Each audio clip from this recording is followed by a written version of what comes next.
राधे राधे मित्रों,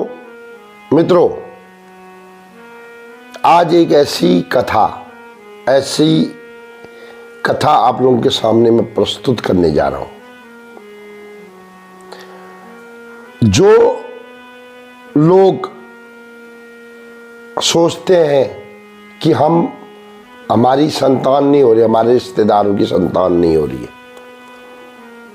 और जो लोग बोलते हैं कि हम आर्थिक रूप से कमजोर हैं, गरीब हैं, तो उनको वैभव लक्ष्मी माता उन पर कैसे कृपा करती है, इसको मैंने अध्ययन किया। तो जिस अध्ययन को मैं आज रख रहा हूं आपके सामने, ये रहा आपके स्क्रीन पर। गुरु ब्रह्मा गुरु विष्णु गुरुदेवा महेश्वर, गुरु साक्षात परम ब्रह्म तस्मै श्री गुरुवे नमः। भगवान गुरुदेव के चरणों में प्रणाम करने के उपरांत मित्रों, लोगों को बड़ी कसमकस रहती है कि क्या किया जाए, तो उपाय अलग अलग हैं। आज एक उपाय ऐसा है, आपने सुना होगा, धन तो सबको चाहिए, लेकिन धन की देवी को खुश किस प्रकार किया जाता है। दोस्तों, पहली बात तो शरद पूर्णिमा से लेकर दिवाली तक माता लक्ष्मी का निरंतर पूजन किया जाए तो धन की कमी नहीं आएगी, भक्ति की कमी नहीं आएगी। यह अनुभव की बात है, कोई सुनी सुनाई कहानी नहीं है। और उस पर जब ज्यादा अध्ययन किया तो ये पाया, पहली बात तो महालक्ष्मी जी का एक मंत्र आपके सामने बोल दूं। विष्णु प्रिये नमस्तुभ्यम।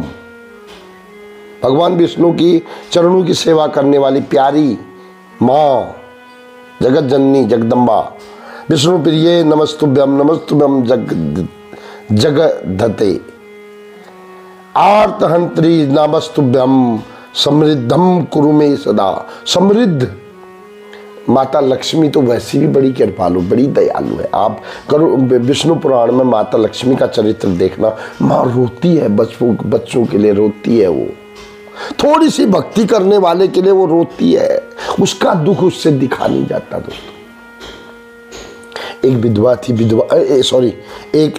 एक बाज थी, मतलब जिसका बच्चा ही नहीं हो रहा था, 10-12 साल हो गए थे। कई उपाय कर दिए, डॉक्टर मक्टर सब कुछ। बोलते हैं कि उसने कहीं जाके महालक्ष्मी की व्रत की कथा का पता चला उसे। बोला शुक्रवार को वैभव लक्ष्मी का व्रत करने से बताते हैं कि उस दुखियारी ने जो बच्चे की कामना कर रही थी, उसने माँ का व्रत किया शुक्रवार के दिन, और बड़े विधि विधान से, जैसा भी उसको आता था, भक्ति भाव से उसने वैभव लक्ष्मी का व्रत किया। और कुछ दिनों बाद दोस्तों पता चला कि वो गर्भवती हो गई और उसका बच्चा हो गया। तो एक चमत्कार ये बताता हूं, एक चमत्कार और बताता हूं मित्रों। एक विधवा औरत थी, 2-3 बच्चे थे, लेकिन गरीबी बहुत थी, पति मर गया। कोई 4-4, 5-5 दिन भी भूखा मरना पड़ता था। ऐसी कथा मैंने पढ़ी। तो एक दिन पता चला कि माँ वैभव लक्ष्मी की व्रत करने से, उनको खुश करने से आपके जीवन में धन की कमी नहीं आने वाली है। उस दुखियारी देवी ने व्रत प्रारंभ किया। अचानक व्रत करने के 2-3 हफ्ते बाद उसके लड़के को एक ऑफर मिला।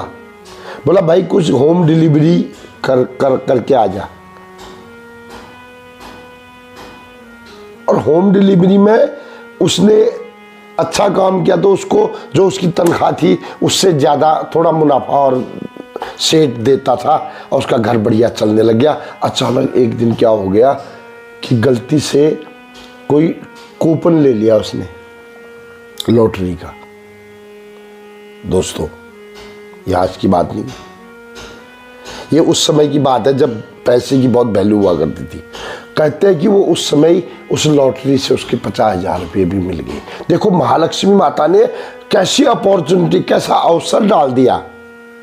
तो आप लोगों को भी यदि धन की आवश्यकता है, आपके घर में भी यदि पुत्र नहीं हो रहा है, पुत्री की कामना है, तो मैं तो बोल रहा हूं आप भी इस व्रत को करो। दोस्तों महालक्ष्मी का पूजन मैंने भी किया और मुझे तो खैर संसारिक चीजों की कोई कमी नहीं थी, लेकिन मेरे जीवन में भक्ति की कमी थी और मुझे भक्ति मिली। मुझे आज कृष्ण प्रेम मिला उसी महालक्ष्मी की कृपा से। तो मिलते हैं किसी और प्रसंग के साथ 2 दिन बाद। मेरे चैनल को, कृष्ण चेतना चैनल को सब्सक्राइब शेयर अवश्य करना, ताकि मैं मेहनत करके, बहुत ज़्यादा मेहनत करके चीज़ों को लाकर लोगों की भलाई के लिए पेश कर रहा हूँ, तो लोगों को, किसी को तो फायदा मिलेगा। और ये एक बात याद रखना दोस्तों, मैं हाथ जोड़ता हूँ, मैं धन कमाने का शौकीन नहीं हूँ। मैं सिर्फ लोगों को फायदा मिले, क्योंकि इन शास्त्रों में जो चीज़ें लिखी है ना, वो सत्य होती है। राधे राधे बोलना पड़ेगा।